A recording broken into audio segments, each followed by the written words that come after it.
The car roared to life, and without a second thought, Jack sped off to the police station.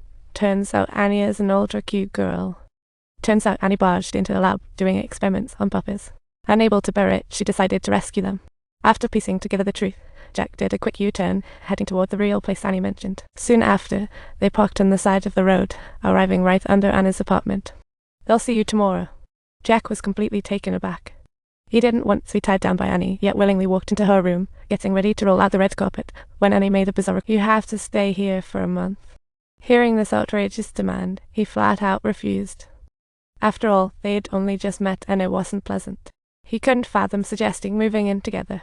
Whether he was a corporate spy or simply after Jack's good looks, Jack wasn't about to give him the time of day.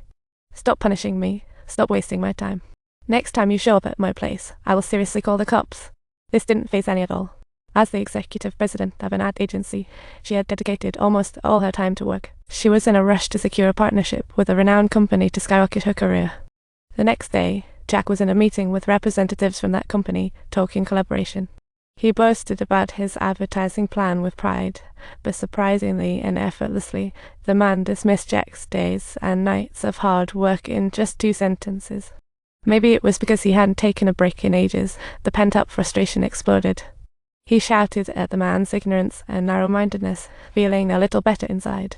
But this outburst translated to irreparable damage for the company, and Jack ended up getting voted out as president. But when he got home, he found his girlfriend had already packed up and left. Sure enough, she saw right through his workaholic tendencies. With his job gone and girlfriend vanished, Jack felt lost and started doubting his efforts. At that moment, a staff member at the door dropped off a box. Hesitantly, he opened it and discovered to his astonishment a puppy inside, one of the very ones that Annie had saved in the laboratory that very night. And just like that, Annie appeared again without crossing Jack's warning. Faced with Anna's sudden concern, Jack found it hard to refuse, but she dragged him into the bathroom despite his protests. She started tending to his wounds, and Jack couldn't believe his eyes as it was still pouring outside. All he wanted was to escape this bizarre woman, but Annie ignored his struggle and rambled on about why he should stay. Turns out, Annie had fallen for Jack the first time she saw him. To help ease his obsession with work, she proposed moving in together. "I'm trying to help you. My offer is a win-win."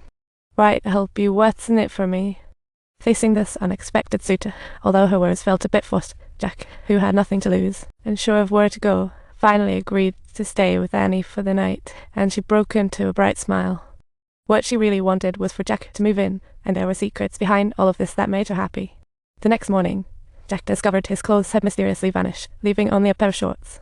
Annie had dug up a casual outfit for him, and he asked, "Where's my shirt?" "What shirt?" Annie casually remarked, "I only cover up your body. You don't need to worry about it." But just as he yelled, a mysterious guy suddenly barged in, Anna's neighbor and longtime best friend. "Hey, you know what? Stop right there. I'm watching you." Seeing the guy checking him out, Jack suddenly realized he was wearing that second-hand tracksuit. It was utterly unacceptable. "Sarah, you spent $15. First, I want my clothes back." "Why are you so jealous? Those are my clothes." After some tension, the atmosphere settled a bit. "Sarah, you are awesome, sexy and smart, a pretty unique woman."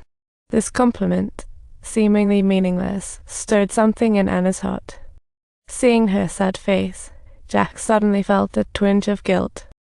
Because Annie had consistently treated him very nicely throughout. He began to apologize, promising Annie he would stick around for the day. "I can only stay for 1 day." They stepped out together for a walk, and watching Annie run on the beach, Jack felt envious. The heavy burden of work had made him forget the concept of freedom. He saw in Annie the carefree spirit and boundless enthusiasm that were lacking in him. As the time to say goodbye approached, Annie nervously voiced her discontent over Jack leaving. Ultimately, she chose to honor their morning agreement and headed home late at night.